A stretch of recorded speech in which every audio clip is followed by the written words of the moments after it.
భక్తి శ్రద్ధలు. భక్తి శ్రద్ధలు భగవంతుని అనుగ్రహం పొందడానికి ఆవశ్యకం. భగవంతుడు ఉన్నాడనే దృఢమైన విశ్వాసంతో వ్యావహారిక కార్యాలను ఆచరించేటప్పుడు చూపే జాగ్రత్తను శ్రద్ధ అంటారు. శ్రద్ధ గలవాడు ఐహిక వ్యవహార కర్మల ప్రభావాన్ని శాస్త్రాల ద్వారా తెలుసుకుంటారు. ఏ పరిస్థితుల్లోనూ అవిశ్వాసాన్ని పొందడు. అదే శ్రద్ధావంతుని లక్షణం. సాధారణ జలం, భగవంతునికి సమర్పించే జలం రెండూ ఒకే విధంగా ఉంటాయి. కానీ భగవంతునికి భక్తితో సమర్పించిన జలం అప్రాకృత స్థితిని పొందుతుంది. ఆ జలం పట్ల శ్రద్ధావంతునికి ప్రాకృత దృష్టి నశించి అప్రాకృత దృష్టి అలవడుతుంది. భగవంతునికి సమర్పించిన తీర్థ ప్రభావాన్ని బృహన్నారదీయ పురాణంలో వివరింపబడింది. అకాల మృత్యు శమనం, సర్వవ్యాధి వినాశనం, సర్వ దుఃఖోపశమనం, హరి పాదోదకం శుభం. భగవంతుని మంగళకరమైన పాదతీర్థం అకాల మృత్యువుని పోగొడుతుంది, సకల వ్యాధులను నివారిస్తుంది, సమస్త దుఃఖాలను ఉపశమింపజేస్తుంది.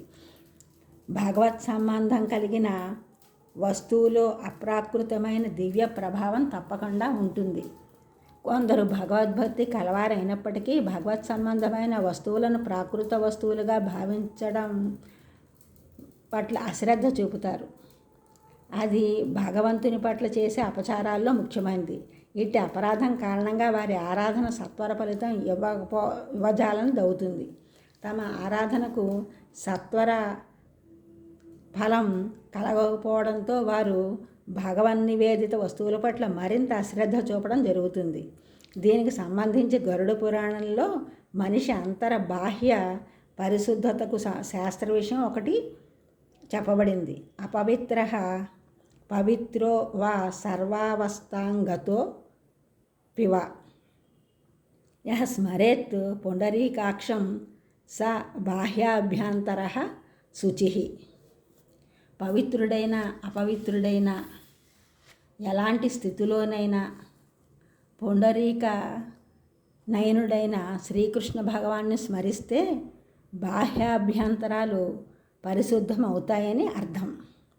జలం, మిగిలిన ద్రవ్యాలు కేవలం బాహ్యాన్నే శుద్ధం చేస్తాయి. శ్రీకృష్ణనామం అంతరంగంలోని మాలిన్యాన్ని క్షాళనం చేసి పరిశుద్ధం చేస్తుంది. ఋగ్వేదంలో శ్రద్ధా సూక్తం పేరుతో కొన్ని మంత్రాలు ఉన్నాయి.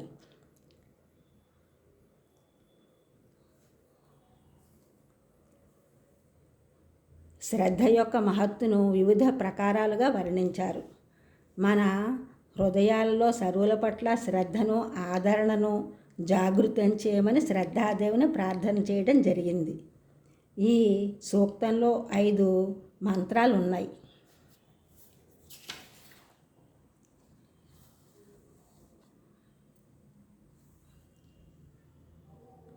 శ్రద్ధ యాగ్ని సమిజ్యతే, శ్రద్ధ యాహూయతే హవిః, శ్రద్ధాం భగస్య మూర్ధవి వచసా వేదయామసి, ప్రియం శ్రద్ధే దదతః ప్రియం శ్రద్ధే దిదాసతః, ప్రియం భోజేషు యజ్వస్వేదం మా ఉదితం కృధి, యథా దేవా అసురేషు శ్రద్ధ ముగ్రేషు చక్రిరే, యావం భోజేషు యజ్వస్వస్మాక ముదితం కృధి. శ్రద్ధాం దేవ యజమాన వాయు గోప ఉపాసతే, శ్రద్ధాం హృదయయా కూత్య శ్రద్ధయా విందతే వసు, శ్రద్ధా ప్రాతర్ హవామహే, శ్రద్ధాం మధ్యం దినం పరి, శ్రద్ధాం సూర్యస్య నిమ్మ, శ్రద్ధే శ్రద్ధా పయే హసః. సమున్నత లక్ష్య సాధనకు చేసే ప్రయత్నాలన్నిటికీ శ్రద్ధ అత్యంత ఆవశ్యకం అంటారు శ్రీ శంకర భగవత్పాదులు. లక్ష్య సాధనకు కృషి సలపడమే శ్రద్ధ. అట్టి శ్రద్ధ మహత్యాన్ని శ్లాఘించే, అది మనలో నెలకొల్పే సూక్తమే ఇది.